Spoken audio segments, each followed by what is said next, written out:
Jessore board online ক্লাসরুমের পক্ষ থেকে সকলকে শুভেচ্ছা এবং স্বাগতম।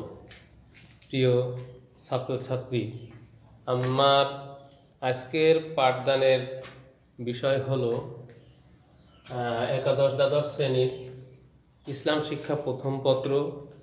আর ইসলাম শিক্ষা প্রথম পত্রের আজকের আলোচ্য বিষয় ইসলাম শিক্ষার উদ্দেশ্য। এটা প্রথম পত্রের দ্বিতীয় পাঠ থেকে, প্রথম অধ্যায়ের দ্বিতীয় পাঠ থেকে নেওয়া হয়েছে। আসলে আমরা ওই বিভিন্ন ক্লাসে অন্তত ষষ্ঠ, সপ্তম, অষ্টম শ্রেণী থেকে আমরা ভাব সম্প্রসারণের বাংলা দ্বিতীয় পত্রে একটা বিষয় অনেক সময় আমাদের পড়তে হয় বা সিলেবাসভুক্ত ছিল। এরকম একটা ভাব সম্প্রসারণ ছিল যে উদ্দেশ্যবিহীন জীবন মাঝিবিহীন নৌকার সমান। তো উদ্দেশ্য ছাড়া কোনো কিছুই তার লক্ষ্যমাত্রায় পৌঁছাতে পারে না। সেহেতু আমরা যে কোনো কাজ করব তার পিছনে একটা উদ্দেশ্য অবশ্যই থাকতে হবে। তো প্রিয় ছাত্রছাত্রী, আমরা যেহেতু আমাদের পাঠ্য একাদশ দ্বাদশ শ্রেণীতে যে কয়েকটা পাঠ্য বই সন্নিবেশন করা হয়েছে, তার মধ্যে অতিরিক্ত একটা সাবজেক্ট আছে ইসলাম শিক্ষা। তো আমরা সেই ইসলাম শিক্ষাটা অন্যান্য যেটা আমরা পড়ি তার উদ্দেশ্য লক্ষ্য অবশ্যই তো আছে, পাশাপাশি ইসলাম শিক্ষা পড়ব, এর জন্যে লক্ষ্য উদ্দেশ্য কি, কেন এটা পড়ার দরকার। আমি মনে করি ছাত্রছাত্রীরা যদি এই একাদশ শ্রেণীতে যে বিষয়গুলো বইতে সন্নিবেশন করা হয়েছে, এর প্রত্যেকটা বিষয় যদি ছাত্রছাত্রীরা তার জীবন জিন্দেগি ইসলামের ধাঁচে, ইসলামের আলোকে পরিচালনা করতে চায়, তাহলে তার এই বইয়ের বাইরে যাওয়ার কোনো দরকার নেই। এইটুকু পালন করতে পারলেই তার জন্যে ঢের অনেক কিছুই। তো আমরা যেহেতু ইসলাম শিক্ষার উদ্দেশ্য হলো ইসলামকে সঠিকভাবে জানা এবং বোঝা, এবং এই জানা বোঝার মাধ্যমে আল্লাহ তাআলার সন্তুষ্টি কিভাবে অর্জন করা যায়, এইটা মূলত আমাদের এই ইসলাম শিক্ষার উদ্দেশ্য। যেহেতু শিক্ষা মানুষের শারীরিক পরিবর্তন ঘটায়, মানসিক, নৈতিক, আত্মিক বিকাশ সাধন করে এবং তাদেরকে সত্যিকারের মানুষে রূপান্তরিত করে দেয়। এই Islam is the complete code of life. যেহেতু ইসলাম এমনই একটা প্রগতিশীল জীবন ব্যবস্থা, যেটা বিজ্ঞান তার উন্নতির যত স্বর্ণ শিখরে আরোহণ করুক না কেন, মানুষ তার জীবন জীবিকার যত পরিবর্তন আনুক না কেন, ইসলাম তার সাথে সামঞ্জস্য রেখে এই জীবন ব্যবস্থা সে পরিবর্ধন করার কোনো প্রয়োজন হবে না, যেহেতু এটা প্রগতিশীল।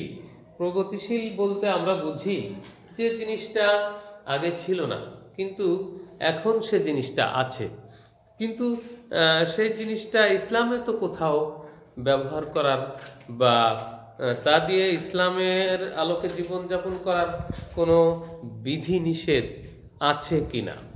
তো যেমন রাসূল সাল্লাল্লাহু আলাইহি সাল্লামের জামানায় কিন্তু মসজিদে মাইক ছিল না। আজকাল যারা হজ করতে যায়, তারা মক্কা থেকে মদিনায় যায়, রাসূল সাল্লাল্লাহু আলাইহি সাল্লাম নিজে পায়ে হেঁটে হেঁটে, উটের পিঠে চড়ে চড়ে মক্কা থেকে মদিনায় গিয়েছেন। আজ আমরা চোখের পলকে নিমিষেই মক্কা থেকে মদিনায় পৌঁছে যাওয়া যায় গাড়িতে করে। আজকে মসজিদে মসজিদে, প্রতিটি শহর থেকে, ঢাকা কেন্দ্রীয় মসজিদ থেকে শুরু করে অজপাড়া গায়ের যত মসজিদ আছে, সব মসজিদেই সালাতুল ফজর এর সময় যখন হয়ে যায়, মুয়াজ্জিন মসজিদের ওই মাইকের কণ্ঠ থেকে বেরোয় আসে আসসালাতু খায়রুম মিনান নাওম। এভাবে যেহেতু রাসূল সাল্লাল্লাহু আলাইহি সাল্লামের জামানায় এগুলো ছিল না, এই জামানায় এগুলো আছে, তাই বলে রাসূল সাল্লাল্লাহু আলাইহি সাল্লামের জামানায় ছিল না সেটা ইসলামে নেই কাজেই এটি মানা যাবে না, এরকম নয়।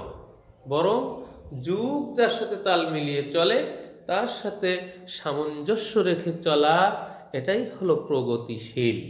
তো প্রিয় ছাত্রছাত্রী, যেহেতু আমাদের এই ইসলাম ধর্ম, এই ইসলাম শিক্ষা, এটা শেখা আর অবশ্যই পিছনে উদ্দেশ্য আছে।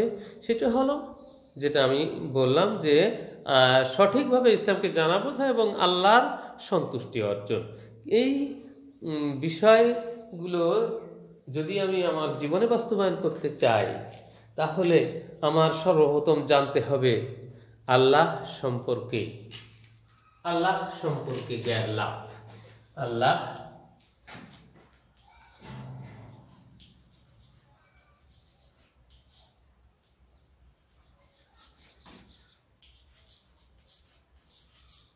সম্পর্কে জ্ঞান লাভ করতে হবে।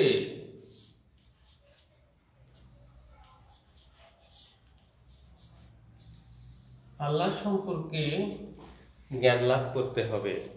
যেহেতু এই আকাশ বাতাস, এই জমিন পৃথিবী সব কিছু সৃষ্টিকর্তা যে মহান আল্লাহ তাআলা, এটার পিছনে অন্য কোনো শক্তি কাজ করতে পারে না। আইন প্রণেতা, বিধানদাতা, রিজিকদাতা, সৃষ্টিকর্তা, মালিক, মনি, প্রভু, অভিভাবক সব কিছুই হচ্ছেন একমাত্র আল্লাহ তাআলা। আল্লাহ তাআলা এই জন্যেই তার কালামে হাকিমের সূরাতুল ইখলাসের মধ্যে ঘোষণা দিয়েছেন, কুল হুয়াল্লাহু আহাদ, বলুন হে নবী আল্লাহ এক, তার সাথে আর কারো কোনো শরীক নেই। আল্লাহুস সামাদ, তিনি হচ্ছেন অমুখাপেক্ষী, কারো কাছে তিনি ধরেন না, কারো কাছে তার যাওয়া লাগে না।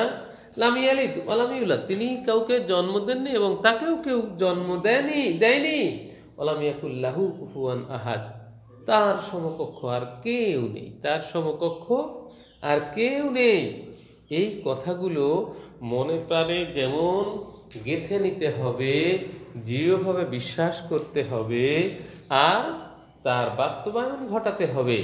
যেহেতু ইসলামকে জানার জন্য আগে আমাদের দরকার ঈমান, আর সেই ঈমানের হচ্ছে 3টি স্তর। একটা হলো প্রথমে মনে মনে আল্লাহ আছে এতে বিশ্বাস করতে হবে, দ্বিতীয়ত মুখে স্বীকার করতে হবে, 3 নম্বরের কাজ হলো তা বাস্তবায়ন করতে হবে।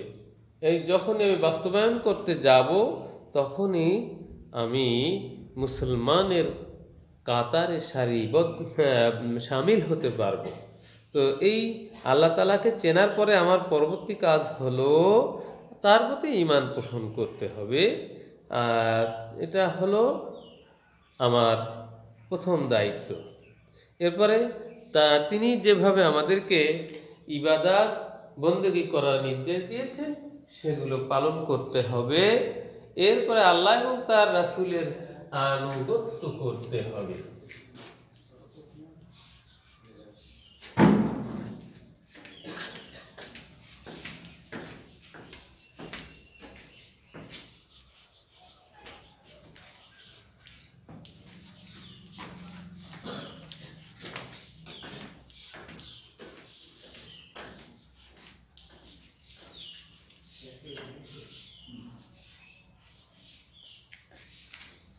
আল্লাহ এবং তার রাসূলের আনুগত্য করার ব্যাপারে আল্লাহ তাআলাই বলে দিয়েছেন তার মহাগ্রন্থ কোরআন হাকিমের মধ্যে। আল্লাহ রাব্বুল আলামিন যেমন বলেছেন, কুল আতিউল্লাহ ওয়া আতিউর রাসূল ওয়া উলিল আমরি মিনকুম, তোমরা আনুগত্য করো আল্লাহর, হে রাসূল আপনি মানুষদেরকে জানায় দিন এই কথা যে তোমরা আনুগত্য করবে আল্লাহর, আতিউল্লাহ ওয়া আতিউর রাসূল, এরপরে তোমরা আনুগত্য করবে রাসূল সাল্লাল্লাহু আলাইহি সাল্লামের, এরপর তোমাদের উলিল আমর অর্থাৎ তোমাদের ঊর্ধ্বতন যিনি থাকবেন তার আনুগত্য তোমরা করো। উলিল আমরের ব্যাখ্যা বিস্তারিত, এই উলিল আমরের ব্যাখ্যা 1-2 দিনে দেওয়া বা দিয়ে শেষ করা সম্ভব নয়। কাজেই এক কথায় আমরা বুঝি যে তোমাদের ঊর্ধ্বতন যিনি আছেন তার আনুগত্য করো। এই ঊর্ধ্বতন বলতে অন্তত ইসলামের দৃষ্টিভঙ্গি নিয়ে ইসলামকে জীবনে বাস্তবায়ন করার লক্ষ্যে যে ব্যক্তি তার জীবনকে পরিচালনা করে এবং সমাজের মানুষ তাকে সেভাবে মূল্যায়ন করে, তাকেই আমরা উলিল আমর ধরব। অথবা কোনো মসজিদের ইমাম সাহেবকে যদি আমরা ধরি, তাহলে ওই মহল্লা বা মসজিদের আহালভুক্ত যে সমস্ত মুসাল্লিরা আছে তাদের উলিল আমর হবেন কিন্তু মসজিদের সম্মানিত ইমাম, খতিব। এভাবে আমরা যত ঊর্ধ্বে যাব তত ঊর্ধ্বের কর্মকর্তা, দায়িত্বশীল আমাদের উলিল আমরের আওতায় পড়বে। এরপরে আল্লাহ ও রাসূল সাল্লাল্লাহু আলাইহি সাল্লামের ভালোবাসা, আল্লাহ এবং তার রাসূলের ভালোবাসা অবশ্যই অর্জন করতে হবে। ইসলামের ধাঁচে যদি আমি আমার জীবনকে পরিচালনা করতে চাই, তাহলে আল্লাহ এবং তার রাসূলের ভালোবাসা অবশ্যই অর্জন করতে হবে। যেমন আল্লাহ তাআলা তার কালামে হাকিমের মধ্যে বলেছেন, কুল ইন কুনতুম তুহিব্বুনাল্লাহ ফাত্তাবিউনি ইউহিব্বুকুমুল্লাহ ওয়া ইয়াগফির লাকুম যুনুবাকুম আল্লাহু গফুরুর রহিম। হে নবী, আপনি বলে দিন, যদি তোমরা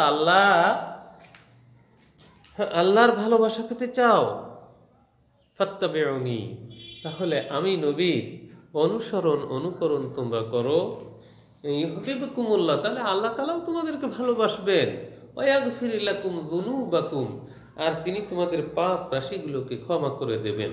আল্লাহু গফুরুর রহিম, আর আল্লাহ হচ্ছেন ক্ষমাশীল এবং দয়ালু। প্রিয় ছাত্রছাত্রী, এভাবে আল্লাহ এবং তার রাসূলের ভালোবাসা লাভ করার পরে আমাদের যে কাজটি হবে সেটা হলো মনুষ্যত্বের বিকাশ। আমাদের এই যে মীর মোশাররফ হোসেন তার প্রবন্ধে বলেছেন, বিষাদ সিন্ধু প্রবন্ধের একটা কারবালার পর আমরা ইন্টারে একটা মীর মোশাররফ হোসেনের লেখা প্রবন্ধ পড়তাম। তো এখানে উনি একটা উক্তি রেখেছেন যে জগতে আসিয়া পশুপক্ষীর ন্যায় নিজ উদর পরিপোষণ করিয়া চলিয়া গেলে মনুষ্যত্বটা কোথায় থাকে? কাজেই আমি যদি আমার পেট পূজা নিয়ে ব্যস্ত থাকি, আমি যদি আমাকে নিয়ে ব্যস্ত থাকি, আমি যদি আমার স্ত্রী সন্তান পরিবার নিয়ে ব্যস্ত থাকি, তাহলে আমি রয়ে গেলাম, আমার মধ্যে মনুষ্যত্বের কোনো বিকাশ সাধন হলো না। কবি বলেছেন, সকলের তরে সকলে আমরা, প্রত্যেকে আমরা পরের তরে। এই জন্যে আমাদের ইসলাম শিক্ষার উদ্দেশ্য যেহেতু অনেক আছে, তার মধ্যে যেমন আল্লাহর সাথে সুসম্পর্ক স্থাপন করতে হবে, তারপরে আমাদের আত্মার উন্নতি ঘটাতে হবে, মানুষের শ্রেষ্ঠত্ব সংরক্ষণ করতে হবে। যেহেতু আল্লাহ তাআলা এই ব্যাপারে বলেছেন, লাকাদ কাররামনা বনি আদম, আমি বনি আদমকে সর্বাপেক্ষা শ্রেষ্ঠ মর্যাদায় উন্নীত করেছি। এরপরে আত্মপরিচয় এবং আত্মোপলব্ধি, আমার পরিচয় আমি নিজেই দিব। আমার আত্মপরিচয় কি? আমি একজন মুসলমান। আর আত্মোপলব্ধি, আমার নিজেকে উপলব্ধি করতে হবে আমি আল্লাহর কাজ কতটা করতে পারছি অথবা পারছি না, আল্লাহর আদালতে আমি পাওয়ার যোগ্য কিনা, এভাবে নিজেকে গঠন করতে হবে। এরপরে ইসলাম শিক্ষার আরও অনেক উদ্দেশ্য রয়েছে, যেমন এরপরে রাজনৈতিক, আন্তর্জাতিক, এভাবে মোটামুটি অনেক আলোচনা আছে। যেহেতু আজকের এই ক্লাসের সময়টাই এখানে শেষ, কাজেই তোমরা ইসলাম শিক্ষার উদ্দেশ্য সম্পর্কে প্রিয় ছাত্রছাত্রী একটু তোমরা নিজেদের পাঠ্য বইটা দেখে নিও। ধন্যবাদ। আসসালামু আলাইকুম।